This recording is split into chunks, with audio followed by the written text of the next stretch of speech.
आप सभी छात्रों का स्वागत है।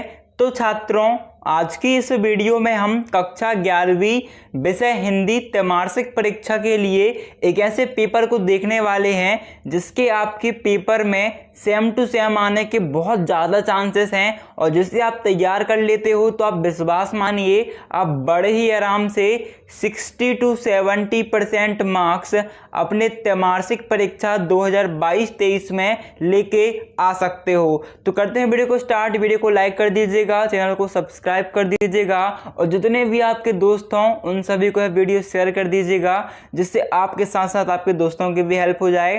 तो यहाँ पर आप देख सकते हो समय आपका रहेगा 2.5 घंटे और आपके जो एग्ज़ाम रहेंगे वो रहेंगे 80 नंबर के और 20 नंबर का आपका प्रैक्टिकल रहेगा। तो इस पेपर में आपके लिए सबसे पहला जो क्वेश्चन है वो है सही विकल्प का चयन कीजिए और इसमें आपका का क्वेश्चन है कबीर की भाषा को कहा जाता है और इसमें आपको 4 ऑप्शन दिए गए हैं आ, वा, सा और दा। तो यहाँ पर आपका जो करेक्ट आंसर हो जाएगा यहाँ पर हो जाएगा आपका दा, साधुकड़ी, पचमेल, खिचड़ी। खा क्वेश्चन है खंड काव्य हाथ पिदिक कहा रचना की रचना है। ठीक है, तो ये जो खंड काव्य है रचना है आपके राम नरेश त्रिपाठी की। ठीक है, किसकी रचना है? राम नरेश त्रिपाठी की। फिर आपका गा प्रश्न है निम्न में से छायावादी कवि हैं, तो आपका गा में उत्तर आ जाएगा सुमित्रा नंदन पंत। घा है अमृत राय किस प्रसिद्ध लेखक के पुत्र हैं, तो प्रेमचंद के पुत्र हैं। कुएं की खुदाई किस औजार से की जाती है, तो बसौली नामक औजार से। और आपका लास्ट क्वेश्चन है जनसंचार के माध्यम है, तो टेलीविज़न, मोबाइल, इंटरनेट, समाचार व पुस्तकें ये सभी ही आपके जनसंचार के माध्यम है। इसके बाद आपका क्वेश्चन नंबर 2 है खालिस्तान भरो का प्रश्न है चित्रपट संगीत का पर्याय खालिस्तान कहा जाता है, तो लता मंगेशकर को कहा जाता है। मोस्ट इंपॉर्टेंट क्वेश्चन है, आपको सेम टू सेम देखने को मिल जाएगा। खा क्वेश्चन है हिंदी भाषा का पहला समाचार पत्र खालिस्तान है, तो उद्दंड मारतंड ये पहला समाचार है। फिर आपका गा प्रश्न है वर्णों की गिनती पर आधारित छंद को कहते हैं, तो क्या कहते हैं? वार्णिक छंद कहते हैं। और यदि मात्राओं की गिनती पर आधारित हो तो उसे मात्रिक छंद कहेंगे। फिर घा प्रश्न है तुम तो उल्लू हो वाक्य में खालिस्तान शब्द शक्ति है, तो यहाँ पर आपकी जो शब्द शक्ति है वो आपकी आ जाएगी क्या? व्यंजना। ठीक है, आपका आंसर आएगा व्यंजना। का क्वेश्चन है घंघोर वर्षा के समय कवि की आंखों में स्मृतियां खालिस्तान उभर रही थीं, तो घर की। किसकी? घर की। फिर आपका 4 प्रश्न देख सकते हो कबीरदास ने ईश्वर की खालिस्तान सत्ता मानी है, तो कबीरदास ने ईश्वर की एक सत्ता मानी है। और छा है दुनिया सोती थी पर दुनिया की जीव जागती थी, यह कथन प्रेमचंद की कहानी का खालिस्तान का है, तो नमक का दरोगा प्रेमचंद की कहानी का है। ठीक है, फिर आपका देखो इसके बाद तीसरा प्रश्न आता है सत्य असत्य कथन लिखिए, मतलब कौन सत्य है कौन असत्य है आपको बताना है। तो पहला वाक्य है आपका पहला कथन पंचवटी काव्य महाकाव्य की श्रेणी में आता है, तो ये आपका सत्य हो जाएगा क्योंकि ये किसकी श्रेणी में आता है? खंड काव्य की श्रेणी में। ठीक है, अभी दूसरा देखते हैं भक्ति काल के प्रमुख कवि सूर, तुलसी, मीरा और कबीरदास हैं, तो ये आपका सत्य हो जाएगा। तीसरा है पुरोहित बंशीधर अपने पुत्र को पढ़ा लिखा कर बड़ा आदमी बनाना चाहते थे, तो आपका ये थर्ड क्वेश्चन भी कैसा हो जाएगा? बिल्कुल ही करेक्ट हो जाएगा। फोर्थ क्वेश्चन है मियां नसरुद्दीन के केवल 5 किस्म की रोटियां पकाने के लिए मशहूर थे, तो ये आपका फोर्थ वाला भी कैसा हो जाएगा? फोर्थ वाला आपका सत्य हो जाएगा। और जो फिफ्थ है स्वर कोकिला सरोजनी नायडू को माना जाता है, तो ये असत्य है क्योंकि लता मंगेशकर को माना जाता है। और सुमित्रा नंदन पंत प्राकृतिक सुकुमार कवि हैं, तो ये आपका बिल्कुल ही सत्य हो जाएगा। ठीक है छात्रों, तो देखो ये जो क्वेश्चन है बहुत ज़्यादा ही इंपॉर्टेंट है और आपको सेम टू सेम में देखने को मिल सकते हैं, इसलिए बहुत अच्छे से तैयार कर लेना। यदि सेम टू सेम ना भी मिले हैं आपको तो फिर भी समझो 60 to 70% या 50 to 70% 60% डेफिनेटली आपको इस पेपर से क्वेश्चन सेम टू सेम देखने को मिलेंगे। ठीक है, 50 से 60%। अभी देखो सही जोड़ी बनाइए में देखते हैं, तो का है और खा खंड है आपका। यहाँ पर का खंड में पहला है कबीरदास का जन्म, तो ये कबीरदास का जो जन्म हुआ था वो कहाँ हुआ था? ये आपका हुआ था दिल्ली के कैबिनेट सिही ग्राम में। दूसरा है तरसी जीरो मोहरो, तो ये मीराबाई की पंक्तियाँ हैं। स्वर सामग्री किसे कहा गया? तो स्वर सामग्री लता मंगेशकर जी को कहा गया। अनुपम मिश्र की रचना है राजस्थान की रजत बूंदें, शेखर जोशी की रचना गलता लोहा, और कहानी उपन्यास सम्राट थे मुंशी प्रेमचंद। अभी देखते हैं एक शब्द और एक वाक्य में उत्तर दीजिए। तो पहला क्वेश्चन है, मीराबाई आजीवन किस इष्ट देव की आराधना करती रहीं? तो आपके पहले क्वेश्चन में आपको उत्तर लिखना है, सिंपल है, क्या? कृष्ण भगवान की। किसकी आराधना करती रहीं? कृष्ण भगवान की। दूसरा है, हाईत का चांद होना, मुहावरे का सही अर्थ लिखिए। तो बहुत दिनों के बाद दिखाई देना, क्या आएगा? बहुत दिनों के बाद दिखाई देना। तीसरा है, किन्हीं दो महाकाव्यों एवं दो खंड काव्यों के नाम लिखिए। तो डालना महाकाव्य, दो महाकाव्यों के नाम। पहला आ जाएगा रामचरितमानस, क्या आएगा? रामचरितमानस। और दूसरा आपको लिखना है महाभारत। दूसरा क्या आएगा? महाभारत। पहला रामचरितमानस, दूसरा महाभारत। और खंड काव्य में आपका पहला आ जाएगा पंचवटी। पहला क्या आएगा? पंचवटी लिखोगे आप ऐसे, पंचवटी। और दूसरा नाम आपको लिख देना सुदामा चरित्र। क्या लिख देना है?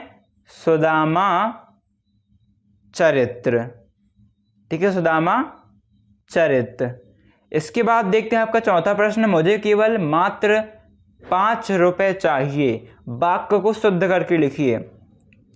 तो आपको यहाँ पर लिखना, ध्यान से सुनिए, मुझे मात्र 5 रुपए चाहिए, ठीक है। पांचवा है, भक्ति काल को कितने भागों में बांटा गया, नाम लिखिए। तो आपको लिखना है 2 भागों में, ठीक है। कौन से? 2 भागों में। पहला आएगा 2 भागों में बांटा गया। पहला क्या जाएगा? सगुण भक्ति धारा, ठीक है। पहला लिखना है आपको सगुण भक्ति धारा, और दूसरा लिखना है निर्गुण, ठीक है। दूसरा क्या लिखना है? निर्गुण भक्ति धारा। फिर आपका देखो इसके बाद छठवां प्रश्न है, कबीरदास जी ने कुम्हार को किसका प्रतीक माना है? तो ईश्वर का प्रतीक माना है। और सातवां है, छायावाद के आधार स्तंभ कवियों के नाम लिखिए। तो छायावाद के आधार स्तंभ कवियों के नाम में आपको पहला डालना है जयशंकर प्रसाद, ठीक है। पहला कौन आएगा? जयशंकर प्रसाद। और फिर इसके बाद दूसरे बात करते हैं, तो दूसरा नाम आपका आएगा महादेवी वर्मा, ठीक है। लिखना है आपको महादेवी वर्मा। और तीसरा नाम आपका जाएगा जो कि मोस्ट कॉमन है, ठीक है, बहुत ही प्रसिद्ध नाम है, सुमित्रा नंदन पंत। क्या जाएगा? सुमित्रा नंदन पंत।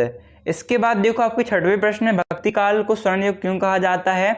अथवा में मीराबाई ने कृष्ण को भक्ति में किस रूप में की है? तो ये दोनों क्वेश्चन आपके फंसेंगे, ठीक है। इसका उत्तर क्या हो जाएगा? मीराबाई ने कृष्ण की भक्ति आराध्य रूप में की है। भक्ति काल को स्वर्ण युग क्यों कहा जाता है? क्योंकि इस समय में भक्ति की जोरों शोरों से आराधना की गई, भगवान की आराधना की गई। और भी आंसर आप देख लेना बुक से अच्छी तरीके से। और फिर आपका सातवां प्रश्न है, जनसंचार के 2 प्रमुख माध्यमों के नाम लिखिए। अथवा में छायावादी काव्य के आधार स्तंभ कवियों के नाम लिखिए। आठवां है, मानव शरीर का निर्माण किन पंचतत्वों के से मिलकर हुआ, नाम लिखिए। इसके अथवा में रीतिकाल के प्रमुख कवियों के नाम लिखिए। 9वां प्रश्न देख सकते हो, प्रकृतिवाद की 2 विशेषताएं लिखिए। अथवा में सुमित्रा नंदन पंत निराला छायावाद के साथ साथ और किस बात से जुड़े, ठीक है। इनके उत्तर हम आपको नेक्स्ट वीडियो पे देंगे, इसलिए वीडियो को लाइक कर दीजिएगा, अभी के भी चैनल को सब्सक्राइब कर लीजिएगा, और जितने भी आपके फ्रेंड हों, है ना, उन सभी को यह वीडियो शेयर कर दीजिएगा, जिससे आपके साथ साथ आपके दोस्तों की भी हेल्प हो जाए। 10th क्वेश्चन देख ले सकते हो आप, आपके सामने है। रामचरित सागर के प्रमुख कवि तुलसीदास जी ने अपना प्रसिद्ध ग्रंथ रामचरितमानस मुख्य रूप से किस छंद में लिखा? अथवा में है, आधुनिक काल का आरंभ किस युग से माना जाता है? 11वां है, पथिक का मन कहाँ विचरना चाहता है? इसके अथवा में भारत का प्रथम समाचार वाचक किसे माना जाता है? फिर 12वां है, जनसंचार के आधुनिक माध्यम कौन कौन से हैं? अथवा में किसान अपने व्यवसाय में क्यों पलायन कर रहे हैं? 13वां है, महाभारत में युद्ध का सजीव चित्रण करने वाला वाचक कौन थे? अथवा में विष का प्याला राणा जी ने भेजा, पीवत मरी मीरा हंसी रे पंक्ति का भाव लिखिए। 14वां क्वेश्चन, डायरी लेखन से आप क्या समझते हो? अथवा में पंडित अलोपीद दीन के नमक की गाड़ियाँ कहाँ, क्यों और किसने रोकी थीं? 15वां है, कुएं को खुदाई चिनाई करते समय चैन जा रहा हूँ, अपने सिर पर टोपी क्यों पहनते हैं। अथवा में आप देख सकते हो, ठीक है। फिर 16वां क्वेश्चन है, आपको साहित्यिक परिचय लिखना है। निम्न बिंदुओं पर कौन सी रचनाएं भावपक्ष, कलापक्ष और साहित्य में स्थान, 3 अंक के लिए। फिर प्रेमचंद अथवा शेखर जोशी की साहित्यिक परिचय देना है आपको, रचना, भाषा, शैली और साहित्य में स्थान के आधार पर। 18वां क्वेश्चन है, बिरादरी का यही सहारा होता है, गलता लोहा कहानी के कथन के आधार पर प्रश्न के उत्तर दीजिए। किसने किससे कहा, किस प्रसंग में यह कहा गया, क्या यह कथन सार्थक रहा। अथवा में महाकाव्य की प्रमुख विशेषताएं लिखकर 4 महाकाव्यों के नाम लिखिए। 19वें प्रश्न में आपके सामने गद्यांश है, गद्यांश आप पढ़ लीजिएगा। कुछ क्वेश्चन है आपके 5, इन्हें भी आप देखकर सॉल्व कर लीजिएगा, ठीक है। 6वां क्वेश्चन देख लीजिए आप, पहला, दूसरा, तीसरा, चौथा, 5वां और फिर 6वां, ठीक है।